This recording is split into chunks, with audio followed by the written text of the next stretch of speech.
ঘুরতেছে আমি দেখি না, আবার আপনার সামনে দিয়ে অসংখ্য হাওয়া ঢুকতেছে আমি দেখি না।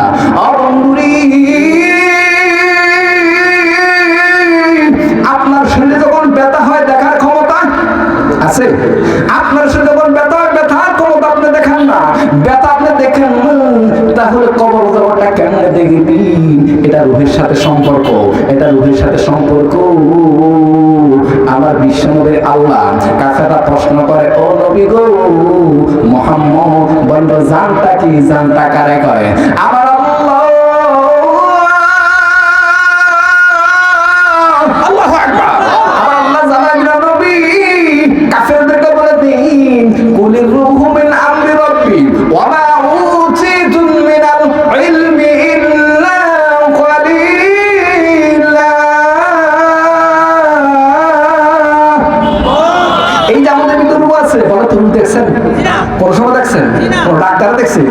বিজ্ঞানী দেখছে কত ইতিহাস, বিরাট বড় ক্লাসের ভিতরে মানুষ আটকা রাখছে, মুমূর্ষ অবস্থায় মারা যাবে, কোথায় দিতে যায় রূহটা দেখার জন্য চেষ্টা, কিন্তু আজ পর্যন্ত কেউ দেখতে পারে নাই। কিন্তু এটা সত্য, রূহ আছে, রূহ চলে গেলে মৃত, রূহ থাকলে কথা কার্যক্রম, ঠিক কিনা? তাহলে আপনি যদি আপনার রূহটা দেখতে পারেন না, কবরে আযাব আপনার দেখবেন কেন? আল্লাহু আকবার। এবং আম্মাজান খাদিজা বলে, ও নবী গো আপনার কথা পরিপূর্ণ সত্য, আমি সালাম করতেছি আপনার প্রত্যেকটা কথাই সত্য। কবরে যখন যাব ওই কবর আমার সাথে কেমন ব্যবহার করবে গো নবী? এই জন্য বিশ্ব নবী আল্লাহু আকবার।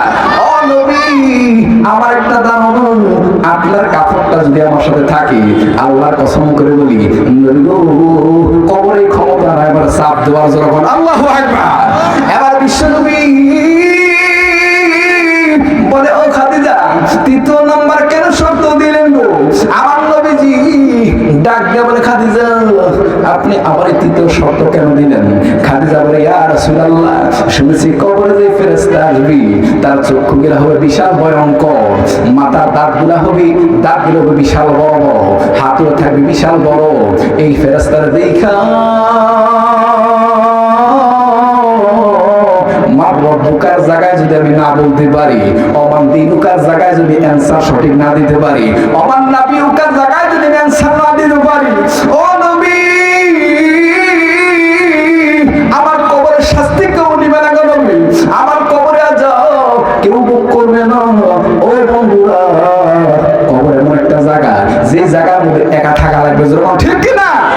আমাদের নেতা সাহেব আসছে, ওনার সাথে কত মানুষ আসছে, কিন্তু একটা প্রশ্ন করি, যদি আজকে মারা যায় বরং তো ওনার লোকেরা যাবে কবরে যাবে, আমার সাথে যাবে, আপনার সাথে যাবে।